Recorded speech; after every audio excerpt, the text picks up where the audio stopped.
8th Annual Conference organized by Rural Doctors Associate Forum, a function housed at Ashoknagar, Kachua intersection. After starting with various cultural programs, the topic of the program was how to grow the organization in the future. Different types of social programs were conducted by the organization. Often, its annual account special advice on treatment and what demands the organization will have on the government in the coming days are also discussed. Hospital Superintendent Vivekananda Vishwas, Dr. Pushpendu Sen, Dr. Oshimananda Goldar, and other eminent dignitaries were present on this occasion.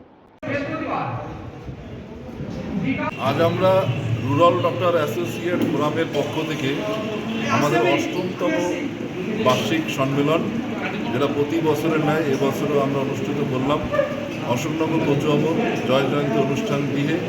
আমাদের প্রায় 140 জন মতন doctor আমন্ত্রিত রয়েছেন। তার মধ্যে এই প্রচণ্ড গরমের মধ্যেও প্রায় 100 জন ডাক্তার আজকে আমাদের এই অনুষ্ঠানে উপস্থিত হয়েছেন। যারা এই অনুষ্ঠানে এই গরম অপেক্ষা করে আজকে যোগদান করেছেন তাদের রুরাল ডক্টর অ্যাসোসিয়েট ফোরামের পক্ষ থেকে অশেষ অশেষ ধন্যবাদ। আমাদের এই এটিএম মূলত বাৎসরিক যে সংগঠনের কার্যকলাপ, সেই কার্যকলাপ সম্বন্ধে আলোচনা হয়।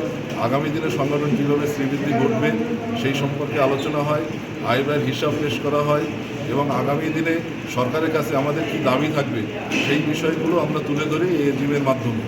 আমাদের মধ্যে গুণীজন ডাক্তার ব্যক্তিরা অতিথি হিসাবে উপস্থিত হয়েছেন। ডাক্তার পুষ্পেন্দু সেন গুপ্ত, ডাক্তার বিবেকানন্দ বিশ্বাস এবং তুহিন সরকার, অসীমানন্দ গোলদার এবং আরও অনেকেই উপস্থিত হয়েছেন। তাদের মধ্যে থেকেও আমরা অনেক ডাক্তারি বিষয়ে উপদেশ আমরা পেয়েছি এবং আগামী দিনে আমাদের রুরাল ডক্টর অ্যাসোসিয়েট ফোরামের সকল ডাক্তারবাবুদের সহযোগিতার হাত বাড়িয়ে দেবেন। তারা বিশেষ করে সব মাসে একটা করে ক্লাস নেবেন, যাতে আমরা রুরাল এরিয়ায় সঠিকভাবে চিকিৎসা পরিষেবা মানুষকে দিতে পারি। সরকারের কাছে আমাদের বিশেষ করে আবেদন, বিগত দিনেও আমরা আবেদন দেখেছি যে আমরা ডাক্তার হিসাবে এখনও অনেকে সেইভাবে প্রশিক্ষিত না।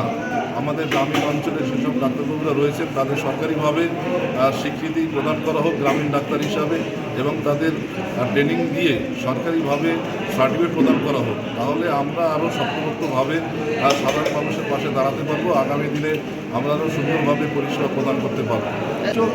আমরা সবসময় আমাদের সদস্য যারা আছে তাদের বলে থাকি যে ক্রিটিক্যাল অবস্থায় কোনো রিস্ক নিয়ে চিকিৎসা করবেন না। পার্শ্ববর্তী যে সরকারি হসপিটাল রয়েছে সেখানে রেফার করবেন। প্রাথমিক চিকিৎসাটাই আমরা পরিষেবা দিয়ে থাকি। তার মধ্যে থেকেও অনেক সময় দেখা যায় এটা জীবন মরণ খেলা, কি মানুষের জীবন নিয়ে আমরা পরিষেবা দিয়ে থাকি।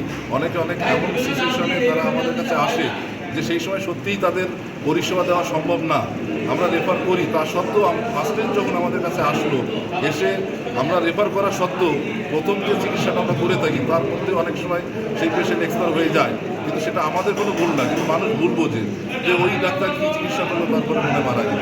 কিন্তু এটা মানুষের ভুল বোঝানো, মানে ভুল বোঝে তাই এটা মানুষ উপলব্ধি করে। কিন্তু আমরা চেষ্টা করি মানুষকে সুন্দরভাবে পরিষেবা দেওয়ার জন্য, যাতে আমাদের কোনো ভুল ত্রুটি না হয়।